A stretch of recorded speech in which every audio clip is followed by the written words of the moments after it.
کیا عشاء کے صرف 4 فرض پڑھ سکتے ہیں؟ اگر کوئی عشاء کی نماز لمبی ہونے کی وجہ سے چھوڑ دیتا ہے تو اگر وہ صرف 4 فرض پڑھ لے تو کیا اس کی عشاء کی نماز ہو جائے گی؟ اسی طرح اگر عصر کی بھی صرف 4 رکعت فرض پڑھ لے تو کیا اس کی نماز ہو جائے گی؟ کوئی گناہ تو نہیں ہوگا؟ حنا صاحبہ بہاولپور سے۔ جی حنا صاحبہ، بالکل فرض نماز ہو جائے گی۔ 17 رکعتیں سوچ کے نماز ہی چھوڑ دینا عشاء کی، یہ تو بہت بڑا ظلم ہے۔ تو 4 فرض یہ بہت زیادہ ضروری ہیں۔ اگر کوئی سنتیں نہیں پڑھ رہا، صرف 4 فرض پڑھ لیتا ہے تو فرض تو ذمے سے ساقط ہو گئے نا، ورنہ فرض چھوڑنا تو کبیرہ بہت بڑا گناہ ہے اسلام میں۔ تو کسی بھی طرح ہو فرض بہرحال پڑھیں۔ باقی عشاء کے بعد 2 سنتیں مؤکدہ ہیں تو وہ بھی پڑھ لے، کیا جا رہا ہے اس میں، وہ بھی مؤکدہ ہیں۔ کبھی کبھار چھوڑ دیں تو کوئی حرج نہیں ہے، لیکن چھوڑنے کا معمول بنا لینا اس میں گناہ کا خطرہ ہے، ایسا شخص قابل ملامت ہے، نبی کی شفاعت سے محروم ہونے کا خطرہ ہے۔ تو اس لیے 2 سنتوں کو کا بھی معمول بنانا چاہیے، کبھی کبھار چھوٹ جائے تو کوئی حرج نہیں ہے، لیکن بہرحال 2 سنتوں میں اور 4 فرض میں زمین آسمان کا فرق ہے۔ 2 سنتوں کے چکر میں 4 فرض کبھی بھی نہ چھوڑیں، نہیں پڑھے جا رہے تو 4 فرض ہی پڑھ لیں، تو لیکن عام 2 سنتوں کا بھی معمول بنا لیں۔ تو 6 رکعتیں عشاء کی، جس کو ہم کسی حد تک ضروری کہہ سکتے ہیں۔ 4 فرض تو وہ تو فرض ہیں بہرحال، اور 2 سنتیں مؤکدہ ہیں، وہ چھوڑنا حرام اور کبیرہ گناہ تو نہیں ہے، لیکن قابل ملامت ہے ایسا شخص جو سنتیں نہ پڑھے۔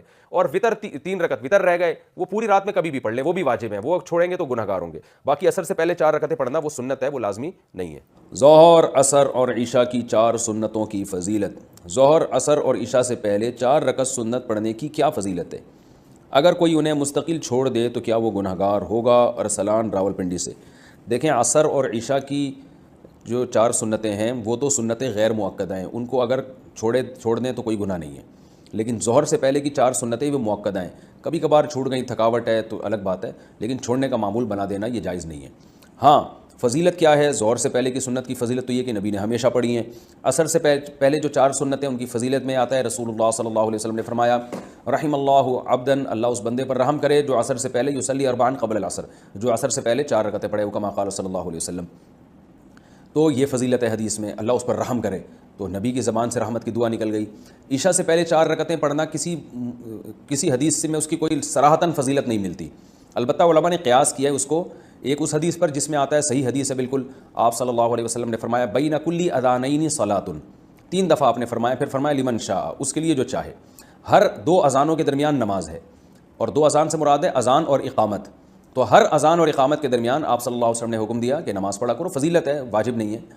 تو اس سے پتہ چلتا ہے بھائی عشاء میں بھی عشاء کے فرض یعنی اذان اور اقامت کے درمیان ہمیں نماز پڑھنی چاہیے، تو کم از کم 2 رکعت تو پڑھنی چاہیے۔ 4 رکعتوں کا علماء نے اس لیے کہا کہ قیاس کر کے، قیاس بھی ایک شرعی دلیل ہوتی ہے کہ بھائی جو رکعتیں 4 رکعتوں والی فرض ہیں ان سے پہلے 4 رکعتیں پڑھنے کا حکم دیا جاتا ہے، جیسے ظہر کی 4 رکعتیں ان سے پہلے 4، عصر کی 4 رکعتیں ان سے پہلے 4، تو اس سے پتہ چلتا ہے عشاء سے پہلے بھی 4 ہی ہوں گی، کیونکہ نبی نے کوئی مقدار متعین نہیں کی۔ لیکن ہم ظہر اور عصر پہ اگر قیاس کرتے تو اس سے یعنی استئناس کیا جا سکتا ہے کہ جب ظہر اور عصر سے پہلے 4 ہیں تو عشاء سے پہلے بھی 4 ہوں گی، کیونکہ فجر سے پہلے 2 ہیں، کیونکہ فجر کے فرض 2 ہیں، تو اس سے پتہ چلتا ہے کہ ایک استئناس کیا علماء نے، کیونکہ حدیث میں صراحتاً ذکر نہیں ملتا کہ کتنی پڑھنی چاہیے، تو اس لیے مطلق صلاۃ کا حکم ہے، تو ظہر اور عصر پہ قیاس کیا تو فقہاء نے کہا کہ عشاء سے پہلے بھی 4 رکعتیں پڑھنا مستحب ہے، افضل یہ کہ 4 کم از کم پڑھی جائیں، زیادہ پڑھیں تو اچھی بات ہے، تو ایک واجب نہیں ہے، افضل ہے۔ کیا نماز عشاء تاخیر سے پڑھنا مستحب ہے؟ بنت عبداللہ کشمیر سے۔ کیا ہم عشاء کی نماز کا وقت شروع ہونے سے لے کر 12 بجے تک کسی بھی وقت پڑھ سکتے ہیں؟ نیز کیا دیر سے عشاء کی نماز پڑھنا مستحب ہے؟ دیکھیں، عشاء کی نماز کے 3 اوقات ہیں، ایک ہے 1/3 رات، یعنی آپ یہ دیکھیں نقشے میں کہ عشاء کا ٹائم کس وقت شروع ہو رہا ہے اور صبح صادق کا ٹائم کس وقت شروع ہو رہا ہے۔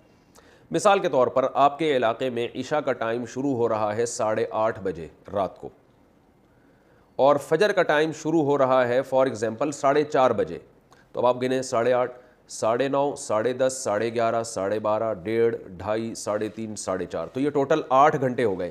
ہم آسانی کے لیے یہ 9 گھنٹے کر لیتے ہیں، یعنی فجر کا ٹائم شروع ہو رہا ہے 5:30 بجے، تو یہ 9 گھنٹے ہو گئے۔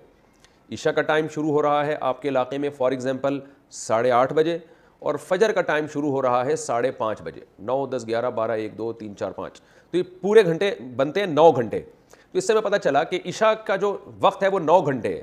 صبح صادق سے پہلے آپ عشاء پڑھ لیں گے تو آپ کی نماز ہو جائے گی، قضا کرنے کا گناہ نہیں ہوگا، اصولی طور پر یہ مسئلہ ہے۔ البتہ عشاء کے ٹائم کو 3 حصوں میں ہمیں ڈیوائڈ کرنا چاہیے۔ سب سے پہلے 1/3 رات، اب آپ بتائیں 9 گھنٹے جب عشاء کا ٹائم آپ کے علاقے میں اگر بن رہا ہے تو 1/3 یا 1/3 رات کب ہوگی؟ جب 3 گھنٹے پورے ہو جائیں گے، یعنی 8:30 بجے اگر عشاء کا ٹائم شروع ہو رہا ہے، 9:30، 10:30، 11:30، یہ ہے 1/3۔ سب سے افضل وقت ہے 1/3 رات پہ عشاء کی نماز پڑھنا، یعنی 1/3 رات تک تاخیر کرنا، یہ سب سے افضل ہے۔ اور رسول اللہ صلی اللہ علیہ وسلم کی صحیح حدیث ہے، آپ نے فرمایا اگر مجھے اپنی امت پر خوف نہ ہوتا مشقت کا تو میں لوگوں کو عشاء کی نماز میں تاخیر کا حکم دیتا۔ تو مشقت کا خوف تھا اس لیے آپ نے اس کو واجب نہیں قرار دیا، لیکن افضل بہرحال یہی ہے کہ عشاء کی نماز اگر 9 گھنٹے کی رات ہے اور 8:30 بجے ٹائم شروع ہو رہا ہے تو 11:30 بجے پڑھی جائے، یہ سب سے افضل وقت ہے۔ 1/3 رات کے بعد پھر تاخیر کرنا یہ غیر افضل ہے، ناپسندیدہ ہے آدھی رات تک۔ اب آدھی رات کب ہوگی؟ جیسے 8:30 بجے عشاء شروع ہو رہی ہے اور 9 گھنٹے کا ہے تو یہ 4.5 گھنٹے میں آدھی رات ہو جائے گی، یعنی 8:30 9:30 10:30 11:30 12:30 1 بجے تک بھی آپ عشاء کی نماز پڑھ سکتے ہیں، جائز ہے، ثواب کم ہوگا۔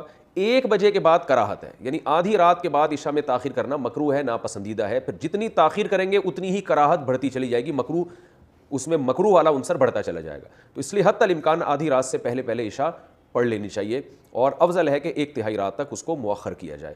لیکن یہ خواتین کے لیے ہے یا ان لوگوں کے لیے ہے جو سفر میں ہوں اور جماعت سے نماز نہ پڑھ رہے ہوں کسی وجہ سے۔ اگر آپ محلے میں رہتے ہیں، مسجد میں جماعت سے نماز سے پڑھنا چاہتے ہیں تو پھر جماعت کی نماز کو ترجیح دی جائے گی، اور جماعت کی نماز جلدی ہوتی ہے۔ ہمارے ہاں 9:15 بجے عشاء کی نماز ہو رہی ہے، حالانکہ اصل وقت تو 11:30 بجے ہے، لیکن وجہ کیا ہے کہ نبی صلی اللہ علیہ وسلم بھی 1/3 رات تک تاخیر اس لیے نہیں کرتے تھے کہ صحابہ پر شاق نہ گزرے۔ تو اگر مسجدوں میں اتنی دیر سے جماعت کی نمازیں ہونا شروع ہو جائیں گی تو اس بات کا امکان ہے کہ لوگ نماز چھوڑ دیں گے سستی میں۔ تو نماز کو بچانا اور جماعت سے پڑھنا یہ زیادہ امپورٹنٹ ہے۔ آپ انفرادی نماز پڑھیں 1/3 رات تک مؤخر کرنے سے، یعنی انفرادی طور پر 1/3 رات تک مؤخر کرنے سے افضل ہے کہ آپ جلدی پڑھ لیں مگر جماعت سے پڑھیں۔ تو جماعت چھوڑنا بہرحال مسجد کی جائز نہیں ہے۔ تو مسجدوں میں جس ٹائم پہ نماز ہو رہی ہو آپ نے وہی نماز پڑھنی ہے اسی ٹائم پہ، چاہے وہ جلدی ہو رہی ہو چاہے وہ دیر سے ہو رہی ہو، تاکہ جماعت کی فضیلت نہ چھوٹے آپ سے۔ جماعت سے نماز پڑھنا چونکہ واجب ہے، نہیں پڑھیں گے گنہگار ہوں گے۔ اور اگر انفرادی پڑھنی ہو کسی عذر سے تو پھر بہتر یہی ہے، جیسے خواتین تو انفرادی پڑھتی ہیں گھروں کے اندر، تو پھر بہتر یہی ہے کہ 11:30 بجے تک مؤخر کیا جائے۔ لیکن یہ بھی اس خاتون کے لیے افضل ہے جس میں نیند کا بہت زیادہ غلبہ نہ ہو، اور یہ بھی خطرہ نہ ہو کہ اتنی دیر سے سونے میں فجر قضا ہونے کا خطرہ نہ ہو۔ تو اگر خطرہ ہے، آپ کو یہ ڈر ہے کہ نیند کا غلبہ ہو جائے گا، سستی ہو جائے گی، تو بھائی پھر بہتر یہی ہے کہ وقت داخل ہوتے ہی پڑھ لیا کریں، جیسے ہی وقت داخل ہو پڑھ لیں تاکہ قضا ہونے کا خطرہ ختم ہو جائے۔